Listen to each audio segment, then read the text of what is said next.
Bonjour à tous, c'est Charlie Sierra. Donc aujourd'hui, comme vu sur le forum, nous allons parler des SDF et des policiers municipaux par rapport à l'oral. C'est un sujet qu'on peut vous demander. Donc en 2018, je faisais ma formation de chef de service et je vais traiter plusieurs thématiques et j'ai fait quelques pages d'écriture. Par rapport à tout ça, j'avais choisi cette thématique parce que dans la commune où je travaillais, qui était une commune touristique et balnéaire, une grosse ville, on avait toute une problématique avec les sans domicile fixe. Donc d'abord, je vais vous faire un petit rappel sur les sans domicile fixe. Aujourd'hui, il n'y a pas de PowerPoint, j'ai décidé. On va essayer de faire un nouveau format, vous me direz ce que vous en pensez. Et après, on verra comment agir et quels moyens on a en tant que policier municipal. Donc j'ai essayé de faire une vidéo pas trop longue. Donc il faut savoir que la terminologie de SDF, ça vient des années 80. Avant, on appelait ça des clochards. Avant, on appelait ça des sans-abri. C'était des vagabonds. Le SDF, sans domicile fixe, ça vient des années 80. Il y a eu tout un tas d'études faites par des sociologues, des psychologues. Il faut savoir que dans la population des SDF, on a toutes les classes de la société qui s'y représentent. J'ai eu affaire ancien directeur PDG national d'une grosse société, des anciens, un ancien patron boucher qui a tout perdu, un gars qui était chauffeur routier avec tous ses permis en poche, des étudiants, des jeunes, on a de tout. Il faut savoir qu'à un moment donné dans la vie, il y a une rupture qui se fait. Il y a une crise émotionnelle, une crise sociale. Donc tous ces gens-là se retrouvent dans nos rues. Nous avons également, depuis maintenant quelques années aussi, en dehors de nos, je dirais, SDF nationaux, on a toute une partie des populations des pays de l'Est qui viennent, et certains pays du Sud aussi. Pourquoi ? Parce que chez nous, on a des protections sociales que chez eux, ils n'auront pas. Tout simplement, même en étant SDF. Ensuite, il faut savoir que la vie de la rue a ses propres codes. Donc quand on décide de tout lâcher à un moment donné, c'est qu'on n'est plus capable aussi d'assumer certaines choses. Donc à un moment donné, le fait d'être dans la rue fait que déjà, on n'a plus à s'occuper de quoi que ce soit, de payer un loyer, de payer des factures, de trouver du boulot, etc. On fait la manche. Et souvent, la mendicité est à 98% du temps est associée à l'alcool. Ils n'ont pas les moyens de s'acheter de la drogue, hein. Donc ça part à l'alcool. Donc il y a un fort taux d'alcoolémisme chez les SDF.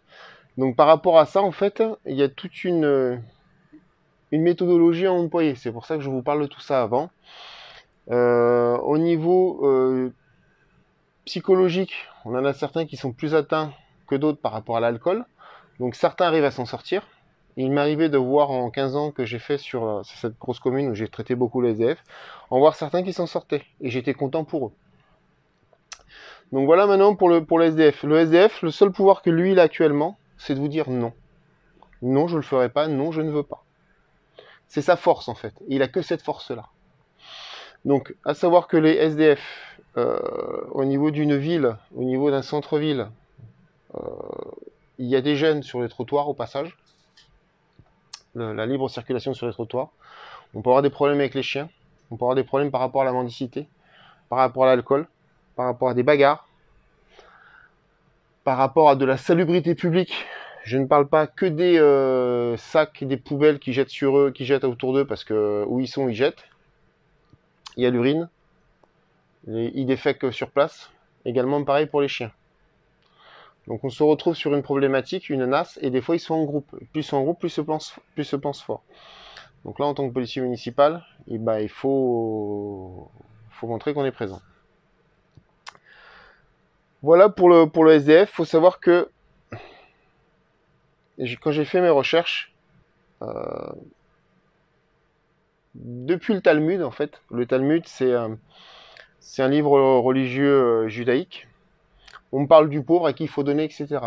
Donc vous voyez, ce n'est pas un phénomène de société présent, c'est un phénomène de société sur toute l'histoire de l'homme. Depuis que l'homme est société, on a eu des pauvres, des sans domicile fixe, qui ont fait la manche et qui ont occasionné tout au long de l'histoire Alors maintenant, on est une société civilisée avec des certaines réponses civilisées.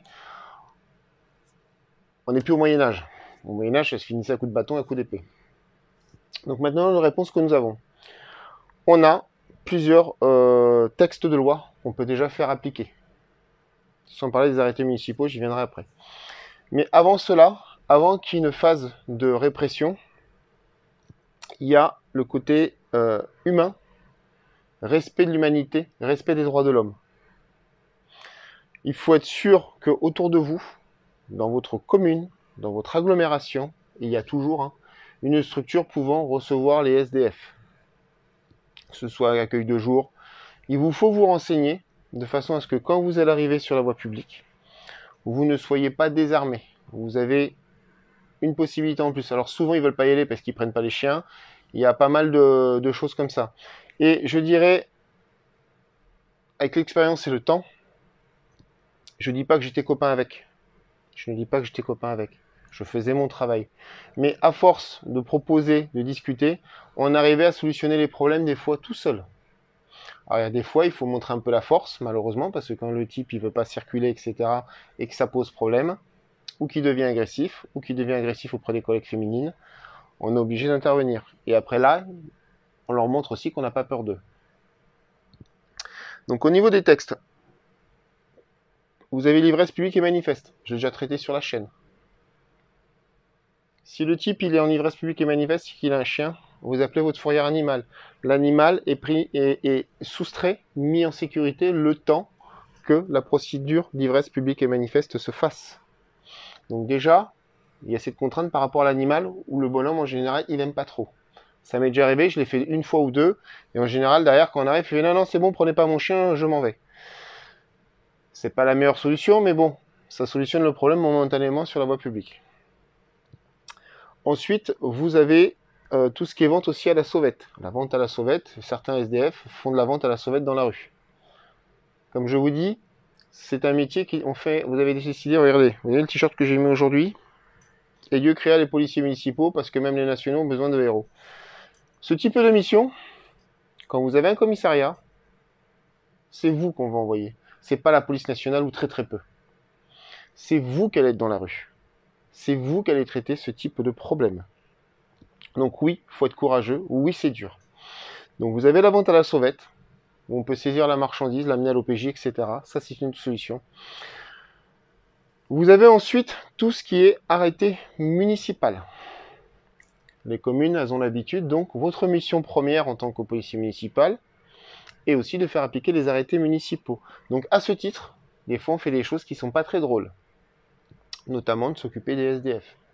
Mais si la mairie décide de prendre un arrêté en centre-ville pour que le centre-ville fonctionne et soit joli, il n'y a rien de pire pour un commerçant d'avoir un SDF devant sa vitrine qui fait pipi, caca et qui boit et qui fait la manche, puis personne ne rentre dans son commerce.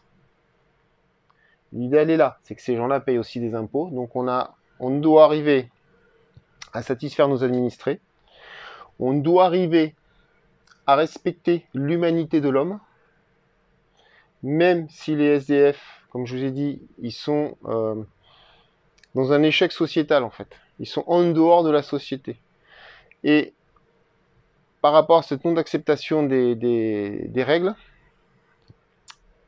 c'est à vous d'arriver à les réacheminer vers du système social, ce qui n'est pas facile, je vous le dis, parce que j'ai eu des échecs par rapport au SDF dans ma carrière, et d'arriver à ce que vos rues soient, entre guillemets, propres. Alors c'est un travail de tous les jours.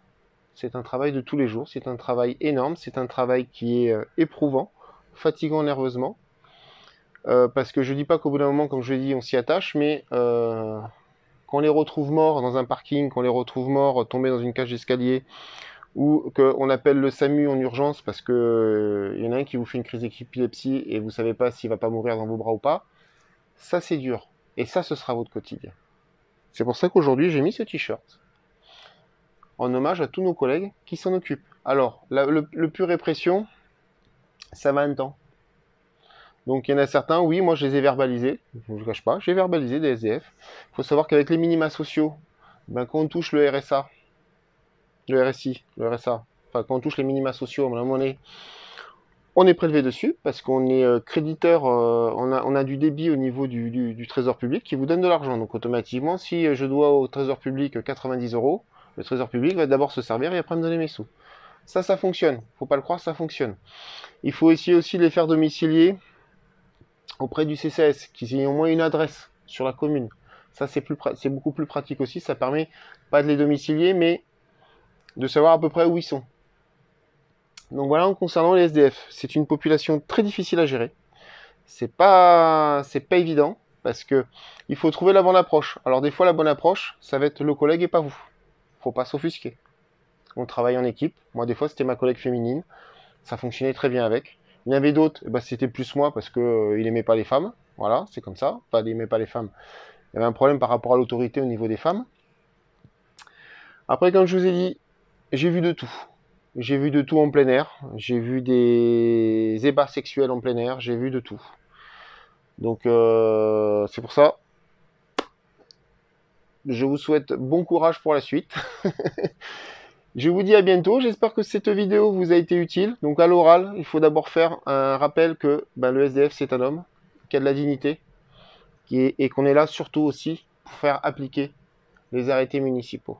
Et qu'à ce titre, on doit remplir notre mission. Et également les renvoyer vers les services sociaux, quitte à faire des fois des maraudes. Alors ça, les maraudes, ils n'aiment pas trop qu'on s'associe à eux au niveau des contacts avec les SDF. Mais avoir dans votre ville, si vous avez une maraude SAMU sociale, c'est extrêmement important d'avoir contact avec eux, de façon à regrouper les informations et dire voilà, moi à tel endroit, je sais qui dort, il est en difficulté, allez-y. Et si eux, ils peuvent nous l'extraire de cet endroit-là, ça nous solutionne le problème aussi. Vous voyez, l'interaction entre les services. J'ai travaillé beaucoup avec les CCAS. Je continue à travailler avec les CCAS pour d'autres problématiques par rapport aux personnes âgées. Les gens des CCAS, les services sociaux, font un travail fabuleux et très difficile aussi. Donc, ils travaillent aussi également pour la commune, ou les agglos. Donc, c'est nos partenaires. Il faut qu'on travaille avec. Donc, sur ce, je vous souhaite de bonnes révisions, un bon oral et je vous dis à bientôt.